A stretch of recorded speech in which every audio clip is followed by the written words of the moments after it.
Thank you for joining the Education Writers Association for today's webinar, Learning in Quarantine, What Reporters Need to Know. I'm Eric Roblin, the Deputy Director at EWA. Before we begin, let me go over some housekeeping items. If you have a query for our speakers, please type it into the question box in the GoToWebinar control panel. Include your name and affiliation. You can submit a question at any time. We'll get to as many as we can during the Q&A portion of this webinar. Also keep an eye on the chat box today for any resources from the speakers. As soon as the webinar closes, you will see an evaluation survey. Please complete it. Your feedback is really, really important to us and helps us improve. So with that, I'm very pleased to introduce our moderator today, Suevon Lee, who covers education for Honolulu Civil Beat, a nonprofit news outlet. It's about 8:02 a.m. where she is right now, I believe. Suevon's been an active EWA member for several years. In fact, I recall, I think we met at one of our Diving into Data workshops several years ago. Lately, her news coverage has included several stories about today's topic, learning in quarantine. Her latest on September 28th is headlined, quote, "Have to stay home from school due to COVID quarantine? You're excused." So be sure to check out that and other stories she's done on the topic. Our webinar is intended today to help reporters like you better understand the academic impacts of quarantine. How are school systems responding and supporting students? What are the challenges? What are the opportunities? We're going to provide a context for reporters from around the country and help you figure out important questions to ask.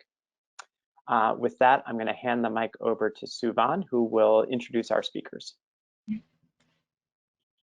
Thank you so much, Eric, and thank you to EWA for convening this panel. Welcome, panelists, and welcome to the audience, and thank you for tuning in for this discussion about learning in quarantine.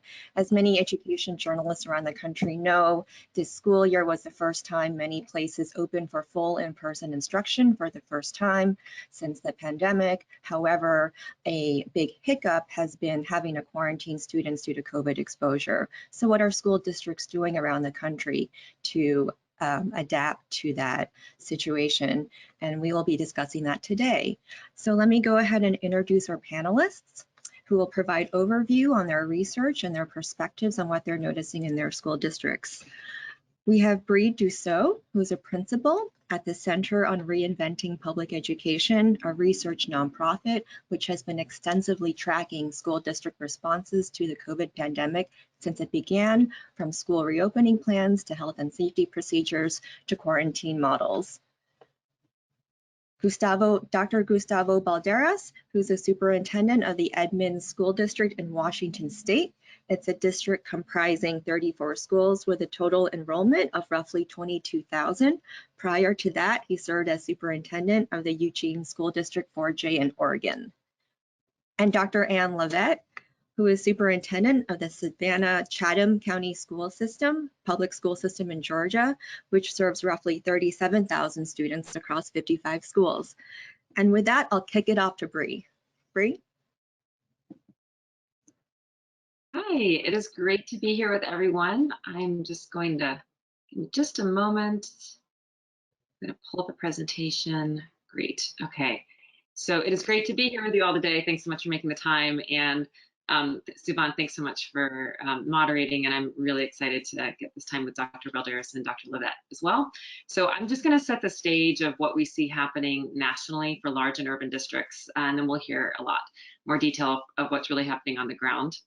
And as Suevon mentioned, we've been studying on a weekly basis how district systems have responded to the impacts of school closures since March 2020, since that first week that schools closed down.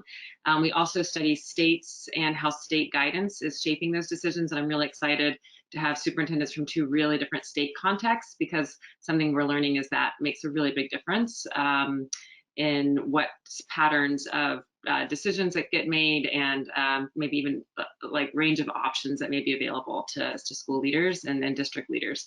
So let me just set the ground of what we're learning.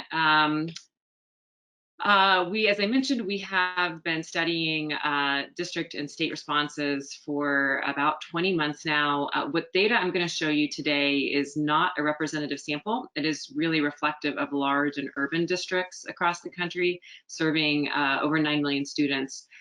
We do also, as I said, review states regularly. And what we do is every week to 2 weeks, we do a deep review of each district using their publicly available information.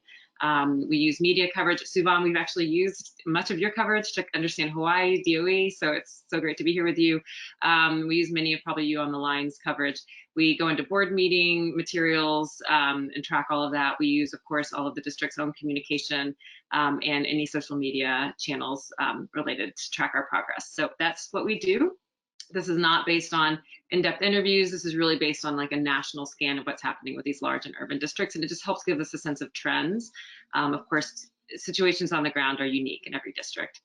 So just some quick context, as we know, there's incredible infusion of investments in districts. The amount ranges based on a district's, the student population they serve. We know that states are requiring American Recovery Plan LEA plans to understand how districts are spending these dollars. We also know that there's some federal guidance. CDC is making recommendations, and the Biden administration also has released a 6-point plan pushing for vaccination requirements. So there's just a lot going on at the federal level informing states and districts' responses. So let's just dive into what's happening with quarantine, and then related to that, continuity of instruction for students who may be out on quarantine. So to start, what we saw was that over a month's time, the districts we studied have gotten much clearer on what their quarantine policies even are. So the kind of second week of August, only half of the districts that we reviewed had any kind of public policy posted. And by the first week of September, the vast majority of the districts that we study did have some policy in place so that families could know what would happen if their students were exposed. What we find in these policies is that districts are most likely to make exemptions for vaccinated students. The next most likely exemption is for students who have taken a negative COVID test. Those two things are tracked very closely to state guidance. 38 states across the country also recommend making an exemption for vaccinated students. So, and then the next most likely recommendation from states are for students who test negative for COVID. So what we're seeing is some kind of tracking to what state guidance looks like. And what's interesting is the CDC's recommendation is that mask students can be exempted so long as they keep social distance and the mask is well fitting, but we haven't seen that the larger urban districts are prioritizing that as an exemption as much as, say, vaccinated students are. We've also seen over time, and this data is from 3 or 4 weeks ago, so it may have adjusted slightly, but we've seen that the range in districts' quarantine length is shortening. So a lot of districts came in 10 to 14-day quarantines at the start of the year, seem to be hit by a lot of outbreaks, at least in certain parts of the country, and then have been pulling back the requirements or the guidance on number of days for quarantine.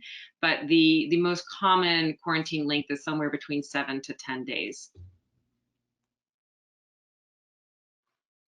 In terms of what's happening for students who are quarantined, it's been hard to find a lot of detailed information of what's publicly available. What we can find indicates generally just limited access to at least live instruction. What we do find is that about half of the districts we review are planning or communicate that they will give some kind of take-home assignments. Some are doing packets, many are doing virtual platform assignments. And then, anywhere from, 14 to a little less than a quarter of districts make general statements about what they're doing. The last two columns, 19 districts are committing to staff check-ins with students, and then 14 districts are committing to synchronous instruction, were two areas that we were really interested to learn about what those districts are doing, as that was more engagement with students who are at home. One good example of a district going kind of above and beyond many of the others is Houston ISD. They are offering all of their quarantine students 4 hours of synchronous instruction each day. with a certified teacher, and they're doing that through their remote learning program. There's actually a website that students and families can go to if they're quarantined, and they literally just click on a button to start to get plugged into the program. Another example is Broward County in Florida is giving students access to live tutors, virtual tutors, between I think 10 to 2 every day, so that students who may be quarantined still have a kind of centralized place they can go to talk to teachers about assignments and get questions and help that way. So that's the overview of what we're seeing on terms of quarantine and some of the impacts on students. I've got at the end just some question prompts that we can quickly go over, but just to also give you a sense of these other mitigation strategies going on. I think this is an important thing to keep in mind too as we think about quarantine. You know, districts are many districts are stacking different types of mitigation strategies in different combinations, and so just to give a sense of preventative measures going on to try to prevent the outbreaks that then lead to the quarantines, just here's kind of where we're at as a country for these large and urban districts. First, masking, while at the kind of beginning of August was not a common strategy, it has absolutely accelerated to be almost all districts that we look at are using some version of a masking policy, and almost all are requiring all students to use masks. So that is a pretty common strategy used, at least for these large urban districts. Then in terms of using COVID testing, another majority of districts use preventative COVID testing as one way to mitigate outbreaks. So some level of districts are giving either requirements or certain targeted requirements, or at least the option to test to staff and to students. So a little less than 3/4 are giving it for staff especially, and a little more than half to students. But just to go back, you will see that many of those are optional. So it's really about opting in. In terms of using COVID testing to shorten quarantine time for students who have been exposed, this connects to the quarantining. There's a small number of districts using a test to stay program, which is where students can test each morning. If they've been exposed, they can be tested each morning to return to school. And if as long as they have a negative test, they can go on into school. And then, about half of districts are allowing students to return early to school, so long as they get a negative test usually it's on day 5, and then the student can come back a little bit earlier than other students. So testing is a strategy to kind of reduce that quarantining time that we see a number of districts trying. And then lastly, vaccinations. Only 1/3 of large and urban districts are requiring students and staff, or both, to vaccinate. And we did a deep dive into this recently and found that states make a big difference here. Some states have banned, 14 states have actually banned their districts from being able to do or set a vaccination policy to require it for all. And so what we do see is that the districts that are setting vaccination policies almost uniformly rest in states that allow vaccines. There's one district that we study, San Antonio Independent School District, that is still putting a universal mandate in place. You've probably been tracking this. They did just get permission to move forward from the courts and have a trial date set in January. So it's definitely a contentious issue. Other districts like New York have been able to pull this off in a really different context with more efficacy. Generally, we see vaccine enforcement mechanisms are loosely defined. So in terms of kind of putting this into practice, of those districts that are requiring all employees get vaccinated, we're seeing that general language is being used, that employees may be subject to termination. A handful of districts, 4, are actually taking the next step and putting non-compliant employees on leave. And one interesting example would be Denver Public Schools committed to taking some disciplinary action, but those employees so far that have not gotten their vaccine just need to submit to weekly COVID testing.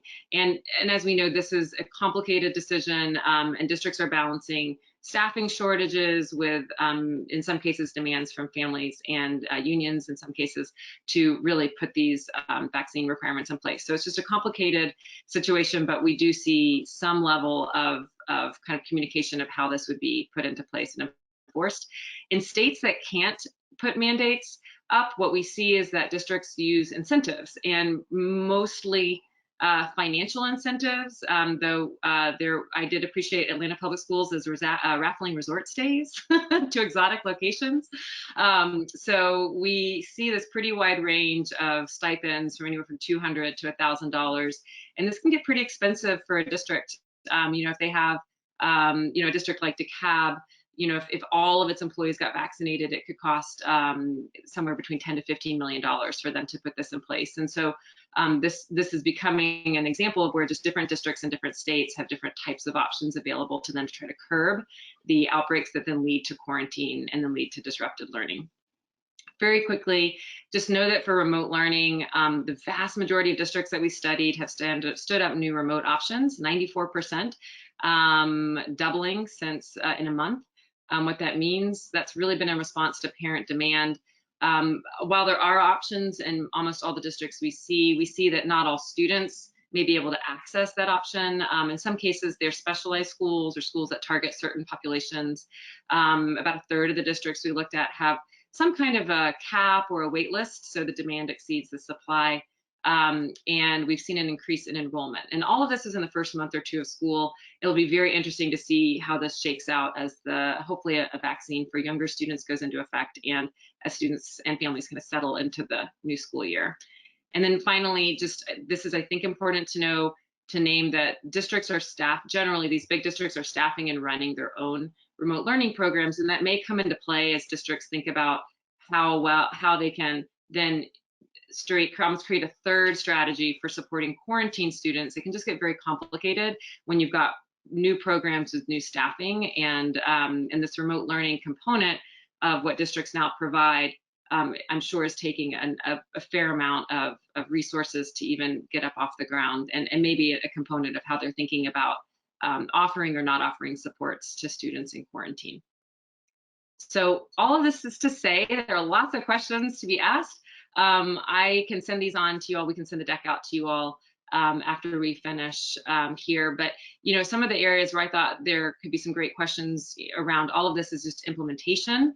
It's one thing to put a policy in place. It's a totally different thing to be able to pull it off on the ground, especially given the fact that there are outbreaks and there are high absences and in some case labor shortages on the ground. We also know that state guidance makes a really big deal, it makes a really big impact on districts' capacity to do things. And if there are state level solutions that can be offered, it can help district leaders and school leaders focus on more local challenges needed and solutions needed on the ground. And then lastly, learning, which is what we're really here to talk about. There are so many questions about, how might districts or schools be using data to support learners at home? How might community assets be leveraged? Are interventions being provided for students who are quarantined? And then just looking around the corner, if there is another outbreak or another surge, which there seems to be continually the case, are districts actually updating their policies now in anticipation to be ready for any upcoming surges that may come and kind of force us into more quarantine situations again? So that is the landscape that we've been watching. Please, come visit our site. If you are in the media and you'd like regular updates, we do have a newsletter that goes out a couple times a month that just shares out more frequent data. So you can send me your email address if you'd like to be a part of that. But I'm really excited to hear from folks on the ground, because this is just the counts and the trends of these big districts, and it can only say what's happening so much. So let me pass things back to you, Savannah. Thank you so much, Bree. That was very informative, super comprehensive, really interesting data there. Let's move to Gustavo. Gustavo, would you like to go next? Absolutely. So as Savannah stated, I'm Gustavo Balderas, superintendent in the Edmonds School District, and March of 2020 really hit hard because I was in a different district then. I was in Eugene, Oregon, so I recommend never transition during a pandemic for superintendents, but really proud of the staff, and we've been able to stand up currently a remote school with about 1,200 kids, K-12. But to start off, in Washington State, I have to just let folks know that we were late to start up to get back our kids back in school. So we didn't have our kids back in school until April of this year. So our kids were fully remote. for the most part all last year. And then we came back in the hybrid format in April. So, and that was about 70% of my kids. 70% of my kids came back to campus and 30% choosing to stay fully remote. That's in April. So we only had really a couple months with them before the school year ended. And now this year we have about 92% of our kids back in our brick and mortars and about 8% that are not. So, and also between that time, we also lost kids. I think every school superintendent you talk to, there's kids that aren't showing up to our campuses. You know, here we lost about 600 kids in the Edmonds School District, but regionally, talking to every other superintendent, there's kids that are just not showing back up to schools. So whether they're being homeschooled or doing something different, they're just not showing up to our brick and mortars, our school campuses. So all that being said is we were very fortunate with ESSER dollars last year, the federal funding, to be able to do what we need to do with technology for our kids, but also hotspots for access. And what we found is the pandemic's really put a spotlight on all the inequities that have always been present outside of our brick and mortars for some of our kids. You know, 53% of my kids come from diverse backgrounds, have 129 languages in my district, and have a wide range of affluence in the system. So the kids that have been traditionally marginalized, you know, the pandemic's caused that marginalization, that marginalization to be really transparent and really in front of us.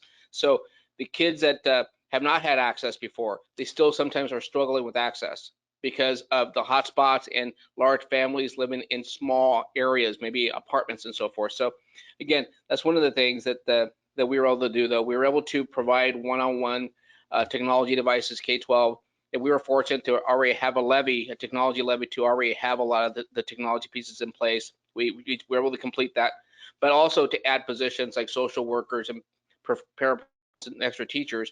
The issue right now that we're struggling with in my area is the lack of personnel. We may have the resources, we don't have the personnel. There has been a vaccine mandate here in Washington State, as well as Oregon and California, where by October 18th, every school employee had to be vaccinated. We're very fortunate. 99% of our employees have been vaccinated. 99%.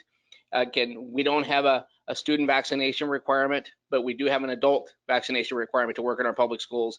And that's been something that we've been able to work through. But even then, we did lose some people. People did resign because of that mandate. And we are short staffed. Right now, we're trying to seek other paraprofessionals, teachers, and we almost, and bus drivers is really short. I think you'll probably hear that nationwide. Transportation's taken a hit. I almost had to shut down my general education transportation department about 3 weeks ago. Very fortunate to have it be stood up, but we were really worried about 3 weeks ago. So again, that's just a quick snippet about Edmonds School District and what we're doing, what we're facing. And I think what you'll find is, I think every of the 14,000 plus school districts across the U.S. are facing similar things. Sure. Thank you so much for sharing that with us and reminding us of all the sobering consequences of this pandemic on especially staffing levels. Anne, would you like to go next? Yes, and so thank you, Gustavo, for sharing your story. It's very similar to ours. Savannah-Chatham County Public Schools, as Suevon said, is located in Southeast Georgia. We're the 10th largest school district outside of in the state, probably the largest outside of the metro area. So when people think about Georgia, they think about Atlanta, and then there's the rest of Georgia. So we're in the rest of Georgia, right on the coast, and we serve about 37,000 students. Much like Gustavo, last year, of course, when the state shut down March 2020, we were virtual for the end of the year. And then last year, we actually had about 3 different instructional models. We started out the school year last August in a virtual mode, and we stayed in that mode until about October. October, we went to a hybrid, 2 days on, 3 days off, and we had about 25% of our students participating in person. The rest of our students opted to remain virtual. In January, based on the numbers, we went back to virtual again. And then in February, we came out of virtual, and we went to another version of hybrid, which gave the students 3 days in person and then 2 days off. And that was very challenging, but we had a small increase of the number of students participating. And then, of course, as the year went on, we were able then to engage more of our students who are virtual in other ways to be in person that just weren't in person in school. So that was an attempt of ours to really make sure that we were preparing our students for a full return to school this year. We were very excited to be able to offer some limited opportunities for students in the spring. We had a limited in-person graduation activity for our 2,000 plus graduates, and we were very excited to be able to even invite our 2020 grads in to be a part of the graduation activities for this year. And then we had a very robust summer program, which is very much like regular school. So throughout all of last year and this year, our students have been masking, and that has worked really well. And since the start of this school year, which is in person, primarily in person, we do have about 1,065 students who are enrolled in our permanent e-learning academy. Those are students in grades 2 through 11. We do have some students who are enrolled in a regular program, but they are engaging virtually. This year we put into place for our K through 5 students, those families that didn't want to transfer to the permanent e-learning academy, but still wanted virtual options. They have what we call Twilight for K-5. It is synchronous learning. It happens 5 days a week from 4:30 to 6:30 each afternoon. And our parents are really pleased with that. We have about 200 students involved in that program. And then for grades 6 through 12, there is an asynchronous option available for those students who wish to participate. And there are about maybe a little more than 200 students engaged in that. Either of those groups may transfer back to their regular in-person instruction at the end of the 9 weeks period. So we do have some virtual options available for parents and students who need that. And that's proven very, very helpful. We do expect, with the numbers continuing to go down, that we will see more of those students in the Twilight for K-5 and in the Twilight for 6-12. We expect them probably to return to the full in-person environment. Like Gustavo, our challenge has been in personnel. We started the year with the bus driver shortage. Now, we've always had a bus driver shortage. It's just more acute now, especially given the number of people who've been in and out based on COVID contact, or maybe contracting COVID themselves. So we've had those kinds of issues, in addition to regular people deciding, I don't want to expose myself. So they have terminated their employment in those areas. We've had some teachers to exit, but not as many as one might expect. And we're really very grateful for that. But also our bus drivers, we just simply cannot transport the number of children that we've always transported based on the bus driver shortage, in addition to those who are out for various reasons. While we have enjoyed having the additional COVID relief funds, we have been able to, of course, support our employees for staying with us through that very, very difficult time.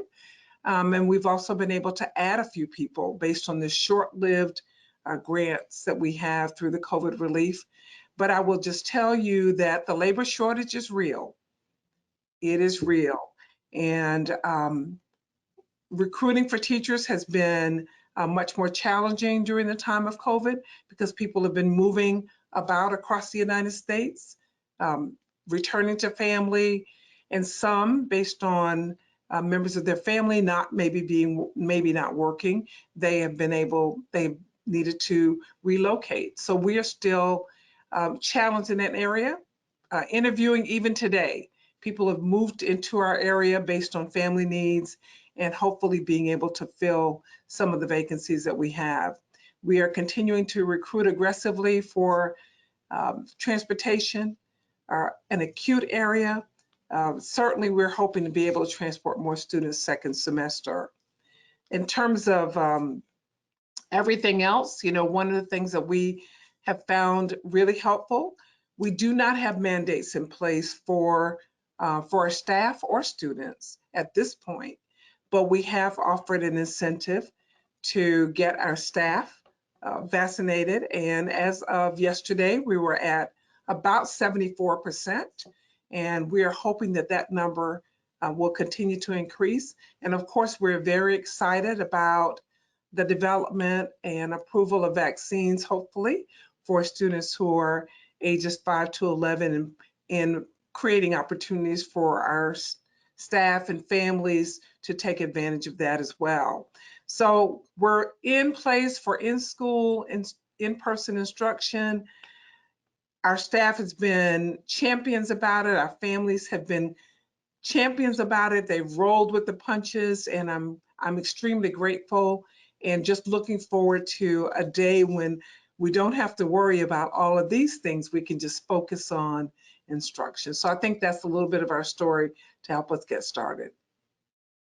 Wow, yeah, thank you so much, Anne, for sharing that as well. And I think as all of our panelists have reminded us today, there are so many moving parts to this story. And when it comes to learning in quarantine, you can't discount, you know, vaccination rates and level of transmission in your communities and all of those things, masking policies. So I like to just open up our conversation now with a few questions before we move to the audience Q&A. And I guess one of the common themes I'm hearing from everyone today is just, like you said, Anne, having to roll with the punches and having to really just quickly devise some of these, you know, quick-term solutions, whether it's a twilight after school synchronous program or some other virtual academies. So I wanted to just throw out this question, which is, how can school districts just be more nimble in crafting plans during this time? How can they better organize themselves to just, you know, organize during these kinds of emergencies? I think with the emphasis on in-person instruction this year, especially here in Hawaii, where there was so much emphasis on bringing all kids back to class in the fall, there was little room for contingency planning for quarantine learning. So would anyone like to just weigh in on that question of how can school districts be more nimble and sort of crafting these kinds of plans? Well, I'll start by just saying, you know, trying to move a system of 42,000 is just, it's almost, it takes a lot. Our key is planning ahead, understanding that not everyone will understand. So making sure that we have a great communication plan early, often, and various ways of communicating that. I think one of the lessons we've learned through the pandemic is people are often confused because the guidance has changed quickly with no notice. So maybe the plan I had in place, for example, this year, we started out with masks being optional. And within a few days, with escalating community transmission rates, we ended up moving to mask being required for all students and staff. And that was a very quick change. But I will tell you, people really wanted their kids in school, so they were able to work with us on it. But anything that has changed, we've had to communicate, and also making sure that we are thinking from every perspective what, you know, how we might need to make it work, who else might need to be brought into the picture and into the conversation. I think school districts have been probably more nimble than we ever have been over the life of the pandemic. I've never seen us move faster. We went to one, the fastest I've ever seen us move on anything. I also think that our families have been very, very challenged personally. Our staff challenged just at astronomical levels, but everyone was committed to doing what we thought was best to keep staff and students safe. I do think, and I say very often, we're a year later, a year stronger, and a year more knowledgeable. Yep. So many of the places that we went for information or waited for information last year, we know now what to do. We know how to keep ourselves safe. We know how to negotiate certain things and to look at how we communicate and work with staff and families to ensure that we're able to continue the work. Last year, we provided learning pods for our staff so that they could actually come to work. We'd never before done anything like that, but we were able to put that plan together in short order because if we wanted staff to come into work, they had daycare issues and we needed to make sure that they could come, their children could be engaged in learning and properly attended while they also serve children. So I think we've been probably more nimble. We'd like to be even more nimble, but I think we've proven that we can actually learn quickly, put a plan together quickly, communicate effectively, and then put things into place. Suevon, if I can just add that, you know, for us in education, educational systems typically are not nimble. They typically are not nimble. We're very, it takes it's difficult to change the system. I work with 13 different contracts in my current district. I have to negotiate 13 different contracts, from the teachers to paras to bus drivers, and every change causes a renegotiation based on the impact of whatever we're dealing with at the time. So for example, the COVID vaccine mandate, we had to negotiate people that wanted those associations that wanted us to get back to the bargaining table, the impact of that mandate. So again, and also we've been dealing with crisis fatigue in school districts. We're seeing people leave the profession in great numbers. I've never seen so many superintendents leave the profession in my 32 years being in education. And I think people are good at crisis, dealing with crisis with the incident command structure, but this has been a 20-month crisis. And there is crisis fatigue. I think that's also caused some lack of just trying to survive, almost the mentality. We're just trying to get through this and trying to hopefully get the kid vaccine, the little guy vaccine coming up next month, and hopefully see the light at the end of the tunnel. But again, I think there's some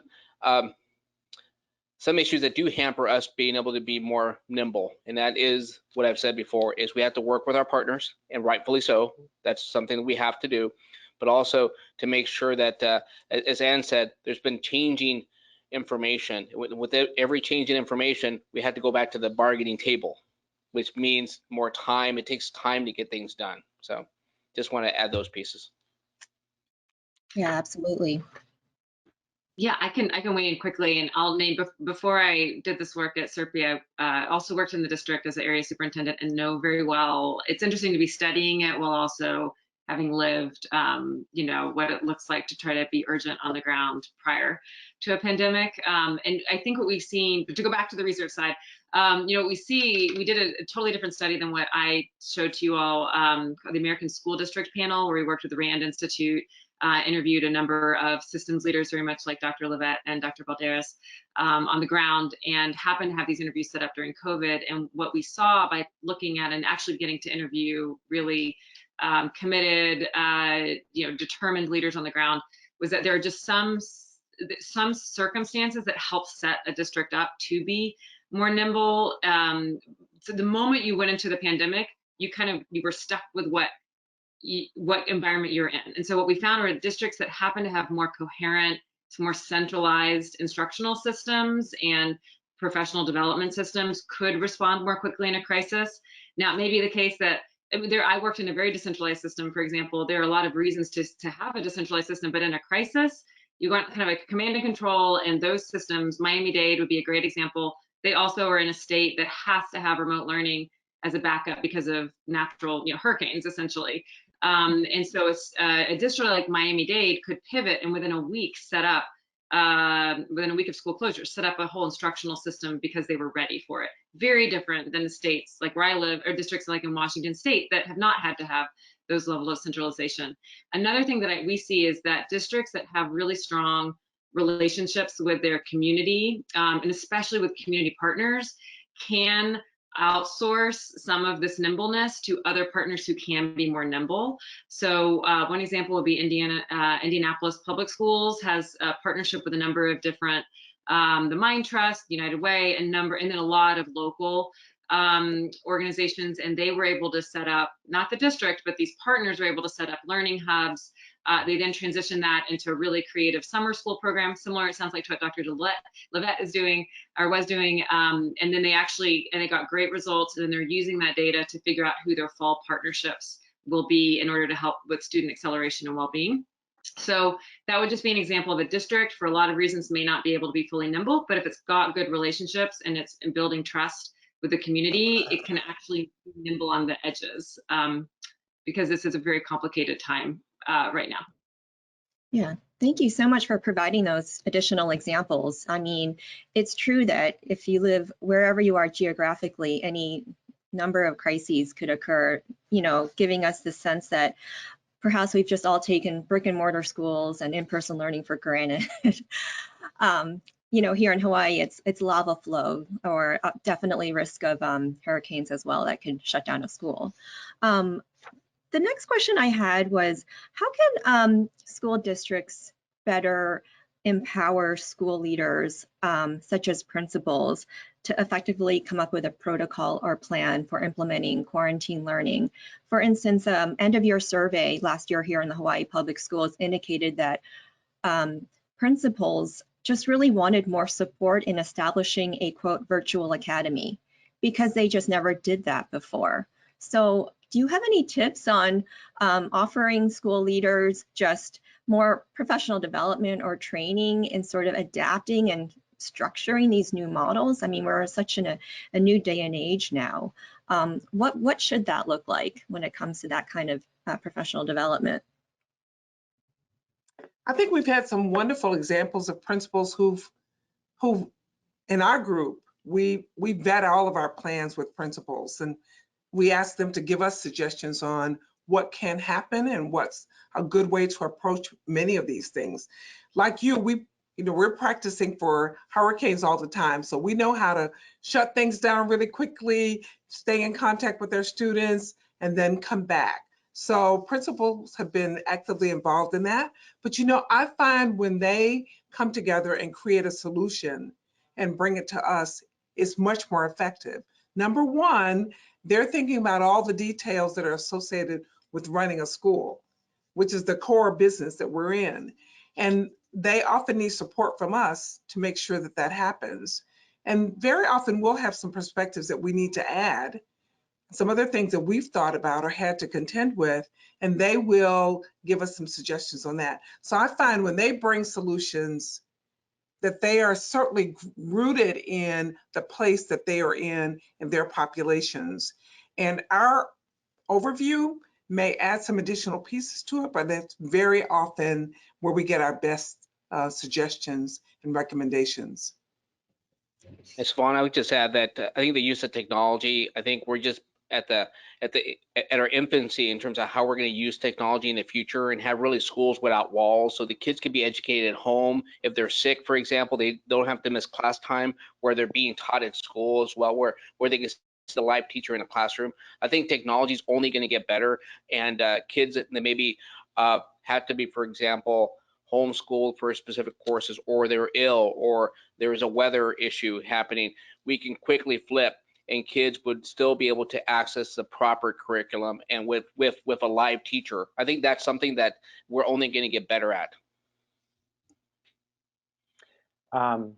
Thank you all so much. I'm going to chime in with a question. I'm wondering if one or both, Gustavo and Ann, whether you could maybe, through the eyes of, say, a 4th grade class, where a group of kids suddenly, hey, you're going into quarantine for the next 2 weeks. Walk us through, from a perspective of their learning and teaching experience, what happens during that time, and then what happens when they get back to school, since they've missed what many of the other kids, or at least part of what the other kids are doing. I just had to close down a school last week. One of our elementaries, our K-8s, had to be shut down for 2 weeks for quarantine. The whole school was shut down, actually. So I can tell you from that perspective is we took a day for teachers to assemble and regroup in terms of make sure that they had all the materials. And now we're fully remote for all grades for 2 weeks. But again, we had those pieces in place. If a whole school goes remote or if a classroom goes remote, that the teacher would be teaching remotely to those kids. And the kids were used to it last year. So they know, except for the kindergarten kids, the kinders, those are the ones we had to teach and work with parents. But be able to quickly flip to a remote setting, a lot of the kids are used to that right now. So took a day, and now they're back at it. And then when they come back, it's going back to, I think we need to take time for social emotional learning, so some just time to regroup as a team, as a school team, to really figure out what happened and how to work through some issues that the students may have. Because again, it's really abrupt. It's really abrupt, and it does cause a trauma to kids, causes a trauma to community. So how do we work through that? Because again, academics is important, but also we got to take care of the social emotional needs of our kiddos. Thank you. And for Aaron, us, can you give an example? it's not a lot different than Gustavo. I mean, we've only had to shut down 2 schools, but our teachers are generally available to work with our students. If it's a whole class, well, that's actually a lot easier if it's a whole class. But if it's part of the class, then we generally have staff assigned to work with those students. Sometimes our teachers will do dual teaching, which is very, very taxing. But if it's the whole class, then the teachers engage with them. And if it's part of a class, a significant number, then we often have another staff member, if we're fortunate, to work with those students when they're on quarantine. But they generally have access to technology, access to internet. We make sure that that's available to them. But we also often, for some students, they will prefer paper packets, and we'll have those available. So we are prepared almost in any situation for our students to continue learning. And of course, when they come back, we want everyone to have some time to touch base again and make sure that everyone's comfortable with the return to the classroom. Eric, if it's okay to weigh in quickly, I just, so much of what Dr. Levett is describing is, I think, what we see on the ground in some of the more robust examples, and Dr. Balderas in your full school closure, where it feels like in our conversations with educators on the ground, this year is different than last year, is when you've got these multiple parallel tracks of kind of like Dr. Levett was referencing. You know, some students are still in the classroom, the teacher may be there, but now a portion of kids are at home, as opposed to, of course, everyone being in one universal strategy. And, you know, what it looks like is the more proactive, and proactivity is relative these days, I know, but the more proactive, a system can be, such as like examples Dr. Levett is giving, of having staff assigned ready to go, and having those staff. We've seen some districts do teachers, also counselors. The mental health component is so important. Maybe even some home visits while a child is at home if needed for any, especially well-being reasons or mental health reasons. But having that all set up so that the day, you know, a student does not come to school expecting to be exposed to COVID. They get exposed and then they suddenly have to go home for a while. And as I think Dr. Balderas said, it can be quite traumatizing. And so in that event, having a plan set up, I think, helps set school leaders up to say, okay, great, like we've got, here's this team, maybe it's even centralized up out of the district level. Here's this team of teachers or counselors or someone who can be deployed alongside, you know, remote learning assignments. Feel like some strategies that we've seen some districts do that seem to be getting traction and supporting students coming back to school 2 weeks later, still on, hopefully, on the same page. I think it's also important to know, thank you for bringing those points forward. We also make sure that meal service is available. For many students, their parents have counted on meals being available. So making sure the meals are available if we have to take them out to the community, or if we can arrange pickup, then we do that as well. So having social workers, counselors available, making sure that we're still engaging the students in music and art. Just because they're in quarantine doesn't mean they don't need those services as well. So we're making sure that they have as much as possible a full experience. We're not always able to do that, but whenever we can. And we've actually gotten better about doing that as well. And I'm really happy that we have. But we also make sure that we take care of those kinds of things. Meal service is really important in many communities. And so that's a big part of our quarantine plan too. Thank you. We have another question here.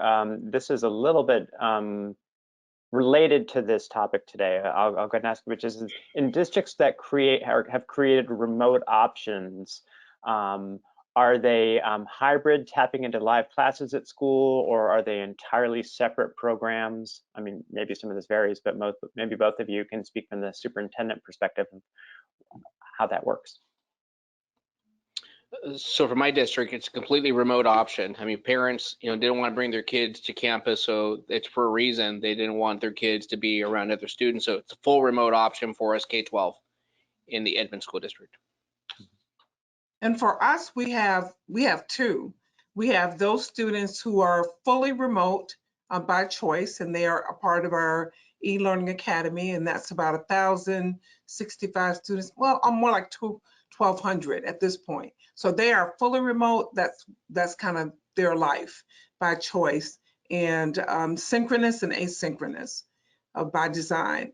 For our students who are engaging in virtual instruction right now because their parents right now do not want them in a school building, that's of course a smaller number, maybe about 300 total.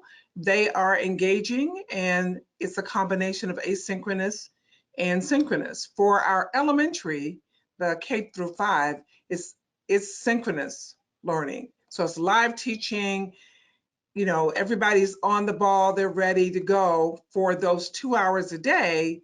However, they have other activities that they can engage in.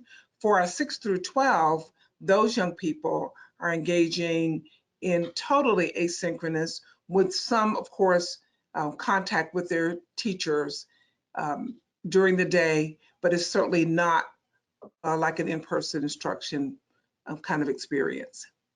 Thank you. And Dr. Levett, it was interesting what you said earlier about the twilight school. I'm sure there's others around. I haven't heard that term before. That's a really interesting idea. Maybe one of the areas where parents and others were hoping there might be some pandemic-driven innovations or new things. How does it work? Can you remind us? I think you mentioned this earlier, but how does that work? Those are synchronous or asynchronous or both? Twilight is K-5, kindergarten through 5th grade. It's live learning, so it's synchronous, and it is active for 2 hours per day. So 2 hours Monday through Friday. Now they have some activities that they can engage in outside of those 2 hours, but for 2 hours they're logged on like we are right now, and they are engaged with their teachers and their colleagues, and they find it helpful. We find it helpful, and we know that it's at least for a 9-week period. And at the end of that 9 weeks, if they feel comfortable with those going back into the classroom, they have that option at that time. How did that come about? Was this parent driven or from your leadership or a combination? Well, we did it in the spring of last year because we had a number of people who just wanted their kids to be back in school, but they were just hesitant about it. So we created for them, our earliest learners.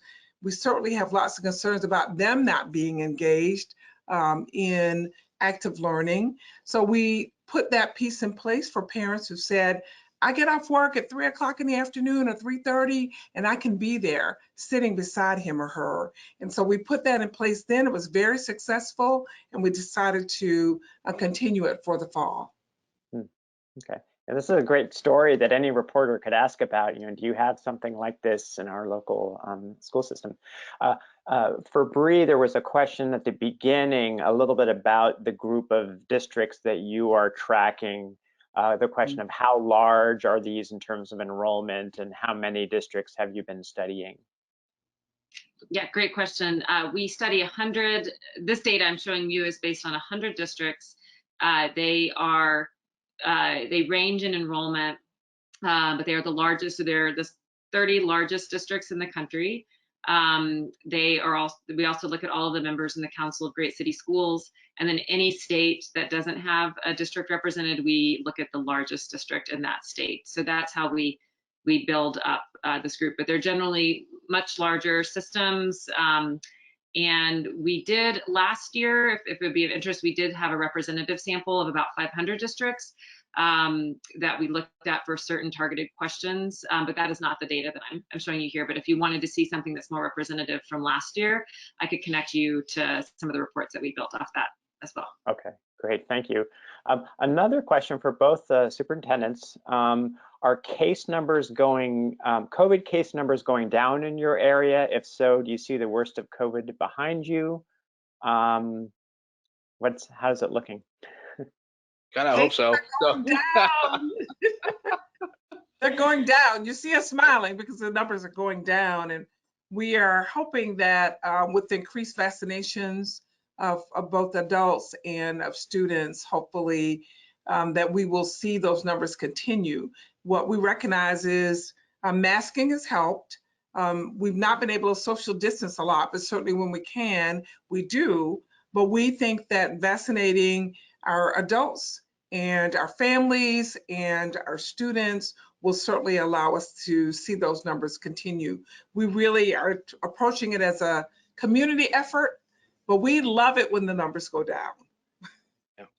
So we're about 350 per 100,000, a 2-week rolling. So we're really high still, but it is going down. And we hope that with the kid vaccine coming out, that it's only going to continue to trend downward. I do worry about the flu season coming forward, and we're seeing. I think yesterday we had 17 cases in our schools just yesterday, so it's still there, very present. I think what's difficult, I think, is just the fact that last year we were at in Washington State, anything under 75%, we could anything over 75 cases per 100,000, we couldn't come back to school, and now we're at 350 and we're full bore going at it with our kids in school, and love seeing our kiddos in school. Visited an elementary school this morning. But I think the change in information, I think that's what's causing some concern. And also there's I think the pandemic's caused this to be more of a political issue as well. So I'm seeing some tension in our community with mask, no mask, vaccine, no vaccine, and so forth. I think we're going to still battle through that one a bit with our communities. Thank you. We have one more question here, but Suevon, I want to give you another chance because I know we're running out of time. Do you have any other questions you wanted to be sure to ask? Just one, and that was, what should reporters be asking of school district officials now to stay on top of this issue? I know you covered a lot of ground, but anything that you want reporters to keep at it, to keep their communities informed? I think just all the positive things that are happening. We have our kids in school, kids are learning, kids are doing great, our teachers are doing an awesome job. I think just the fact that we have kids back in school and we're dealing with something that we've never done before. We're doing the best we've ever done during a pandemic. I say that often. We're doing the best we've ever done during a pandemic, and our educators are just doing a phenomenal job. So the continued support and continued trust of our educators in our school systems. And I always say there's no safer place to be than in a school district, in a school, period. So there's no safer place to be than a school. So, and we're doing everything we can to keep your kiddos inside of us. So do those stories and really honor the work that's been done. But also, to the point that's been made here is, what are the contingency plans? How do we get better? How do we reach out to community to get feedback and true, two-way dialogue with our community about how we can improve our school systems? Yeah, I would echo that, but I would also ask that reporters ask, what are the silver linings from the pandemic? Because we talk about them, but we don't see them discussed through the writings. That there have been some really wonderful champions that have emerged, but we've also adopted some new practices that I don't think we ever want to have go away. And I think actually parent engagement during the pandemic, or during the onset of the pandemic, since we're still in it, and I think that's really important to point out, the parent engagement was at an all-time high. That while we had some kids who didn't engage as well, we had lots of parents who were really paying attention, because at this point, they were also seeing what it took to teach. And I think that really was an important point. So lots of silver linings have not been approached or addressed at all. And then how do we indeed reform education beyond the pandemic? What can we do to make sure that we're all prepared as a community for other pandemics that are sure to come? Yeah, I can build off. I think these are such good questions. I want to underscore just great examples. I mean, we are all looking for promising practices. I want to read about the Twilight School. I want to ask some questions about that. We're all hungry for examples of the silver lining and of leaders that are seizing this moment to rebuild a system that is different and that addresses some of the historical inequities that have been in our system, you know, for well before the pandemic. So I think highlighting those, I would really double down as well on the role parents can play moving forward in a system. I think, you know, unlike any other year in this generation's lived history, parents were literally in the class with their children remotely, you know, often in the living room together. Parents, we also study parents who have been engaged in leading elements of their children's learning through pods or micro schools last year. And we've seen some incredible levels of empowerment and honestly like leadership by some of these parents. So I think getting into what parents know now that they may not have known and what their, you know, what seat at the table they can have moving forward, and districts that are giving them that seat at the table would be great.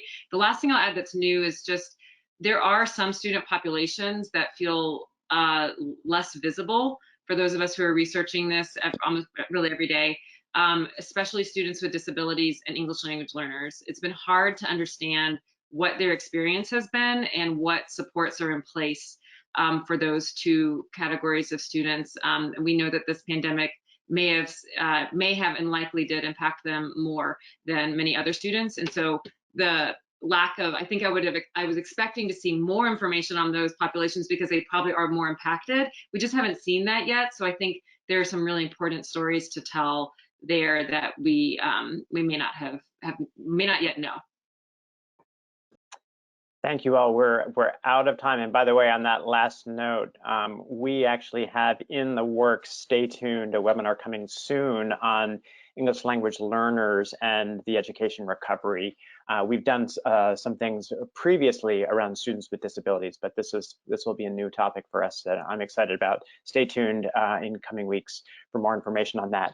So with that, I want to thank our guest today so much, Suevon Lee of Honolulu Civil Beat, where it's still early in the morning. Thank you for your time and getting up early for us.